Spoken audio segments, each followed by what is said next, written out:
Olá, minha gente, estamos aqui para mais um episódio do Envisionar Podcast em parceria com a Rádio Transmundial e estamos numa série para líderes de nova geração, tentando transmitir conselhos que a gente aprendeu no nosso tempo e que perpassam o tempo e podem ser usados em qualquer época.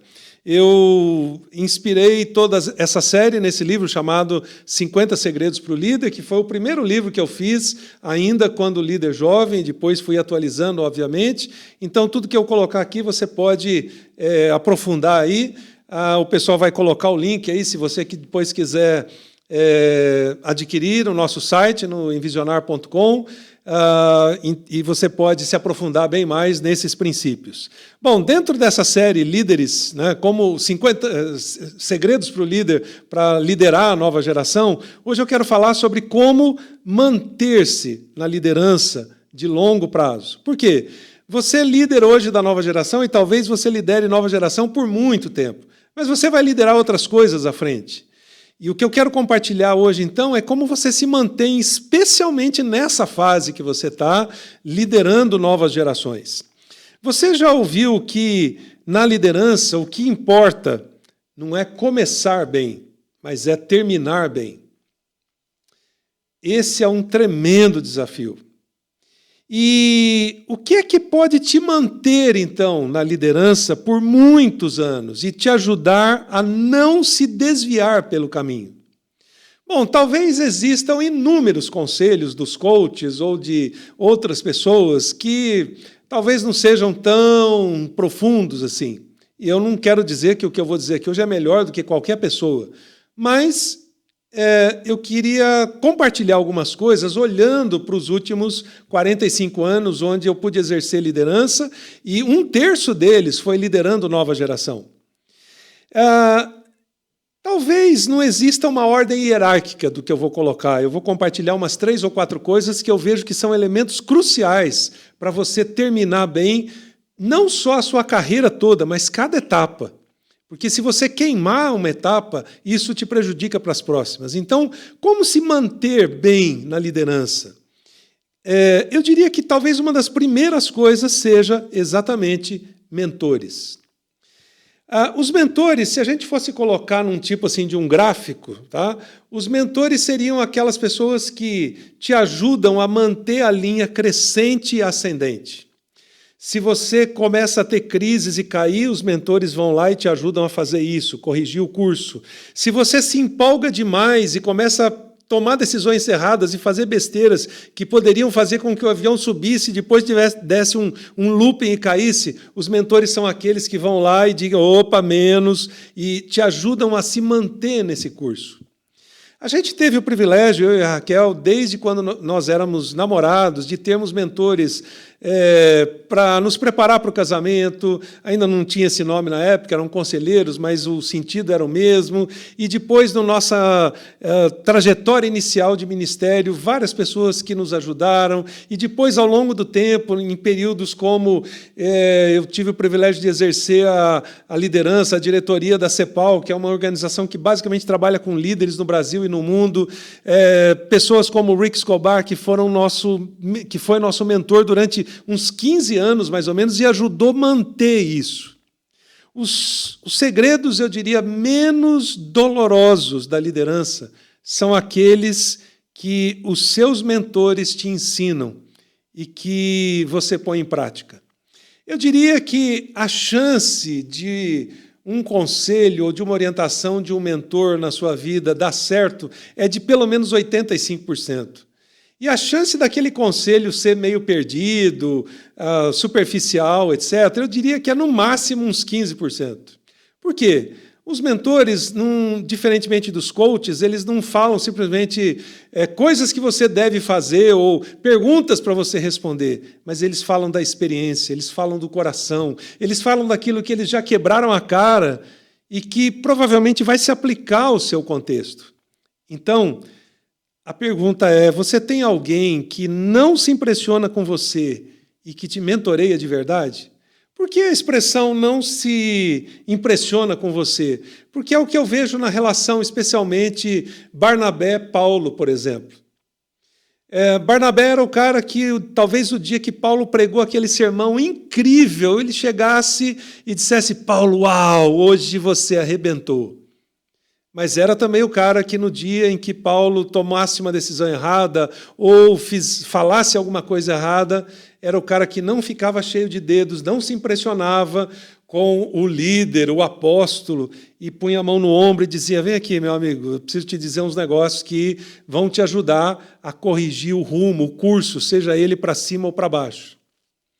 Bom, mentores, eu diria, são cruciais para manter você numa linha equilibrada de liderança. Agora que talvez centenas de adolescentes e jovens dependam desse equilíbrio, dessa segurança, e que você pode se perder.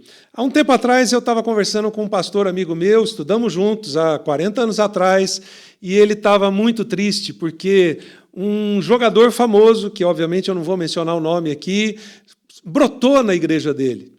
E ao longo do tempo, esse jogador de futebol foi crescendo e crescendo e crescendo, e ele pediu para um pastor, que era um pastor de jovens da igreja, ser mais ou menos o mentor dessa pessoa. E ele me disse: Josué, a coisa triste foi que, ao invés dele influenciar esse jogador de futebol para ser uma grande estrela comprometida com Jesus, foi o jogador de futebol que conseguiu levar ele para as festas, para as baladas, para alcoolismo, para drogas, e eu perdi tanto a possibilidade desse jogador ser alguém que testemunhasse de Jesus, como perdi um líder jovem que se empolgou com a beleza do que tinha lá fora. Então, mentores te ajudam a não perder o equilíbrio, a manter o foco. De outro lado, uma segunda coisa que eu colocaria como um princípio, um fundamento para se manter na liderança, não se manter simplesmente pelo poder, mas se manter de forma equilibrada na liderança, é perseverança. É interessante que no grego, perseverança significa ficar em pé depois que todos caíram. E aí a gente tem que conectar isso com um outro princípio de Salomão, que diz que quando alguém é fraco numa crise, é realmente fraco. Essas duas coisas andam juntas, minha gente. Perseverar é ficar em pé depois que todos caíram. E ao longo do tempo você vai ter diversas ventanias e vendavais e tsunamis que virão sobre você na liderança. E a coisa mais importante é perseverar, é se manter em pé. É não ser fraco na hora em que as coisas, as possibilidades podem permitir com que você se torne fraco. O que te faz perseverar é aquilo que já existe, construído lá dentro de você, e aquilo que está em construção, que ainda vai se consolidar ainda mais para que você não desista. Então, todos nós temos algo que já foi construído e que vai nos ajudar a perseverar. E todos nós precisamos continuar tendo algo em construção para que a gente persevere. É isso que leva a uma terceira palavrinha. Ela é uma palavra que tem se tornado moda agora por causa da crise, por causa de pós-pandemia e de tudo que tem abatido na liderança.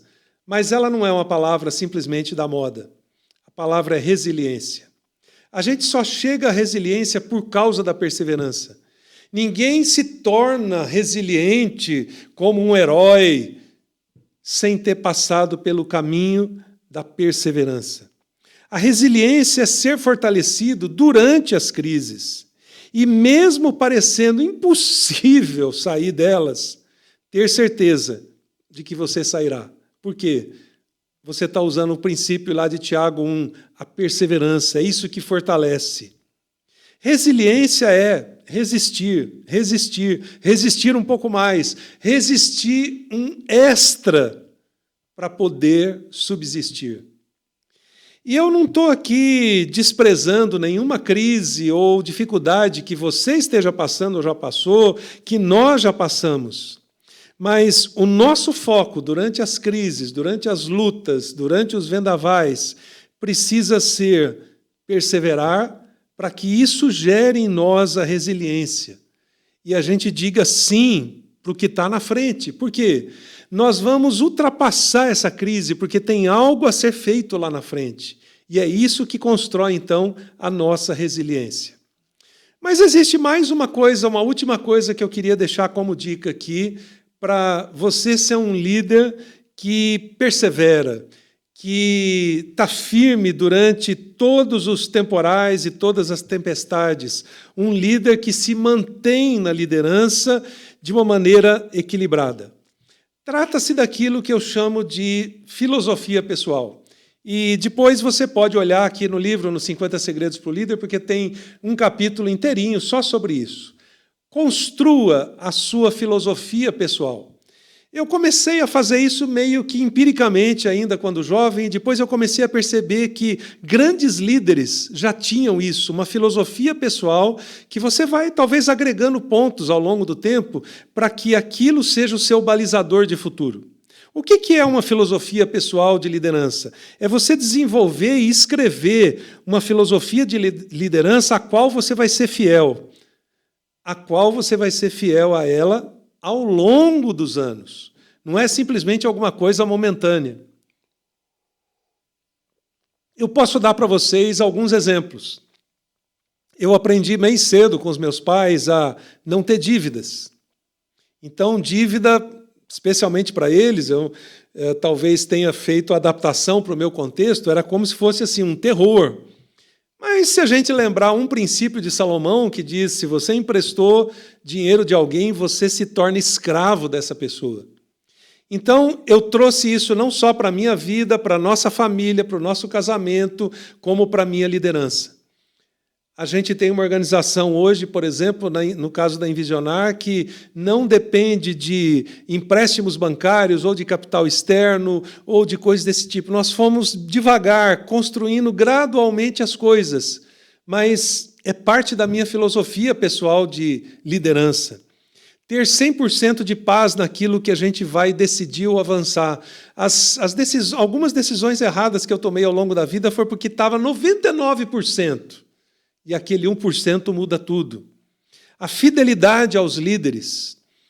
Você sempre vai estar liderando, mas vai ser liderado por alguém. Faça um voto de fidelidade para com essas pessoas. E se você tiver que encerrar um relacionamento, encerre da melhor maneira possível. Não rache, não divida. Isso vai dividir lá na frente se você continuar exercendo uma outra função de liderança. No meu caso, e isso obviamente não se aplica a todos, eu estou dando exemplos de coisas que podem se aplicar a todas e outras que não, mas no meu caso especificamente, eu por natureza sou mais diplomático. Então, como disse um preletor no Summit algum tempo atrás, eu não sou o cara que vai dar um murro na mesa, eu sou o cara que vai trazer as pessoas para a mesa.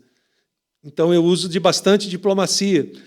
Cada um tem sua característica, alguns são mais sanguíneos, outros mais fleumáticos. Isso tem a ver muito com uma característica pessoal, mas você precisa ter alguma coisa nessa linha. Trabalhe as necessidades das pessoas e não o que todo mundo está querendo que você faça.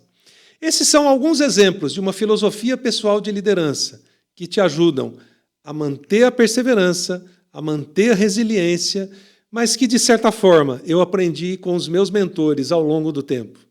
Então, para você expandir sua visão e decidir o que vai te manter na liderança por longo tempo, o que te direciona? Mentores, perseverança, resiliência, uma filosofia pessoal, e você pode agregar outras coisas, mas eu sugeriria que você tivesse pelo menos esse tripé dos mentores, da perseverança e da resiliência, para que aquilo que você está construindo seja algo de longo prazo, e para que a sua liderança cause impacto ao longo dos próximos anos. Até o próximo episódio. Grande abraço.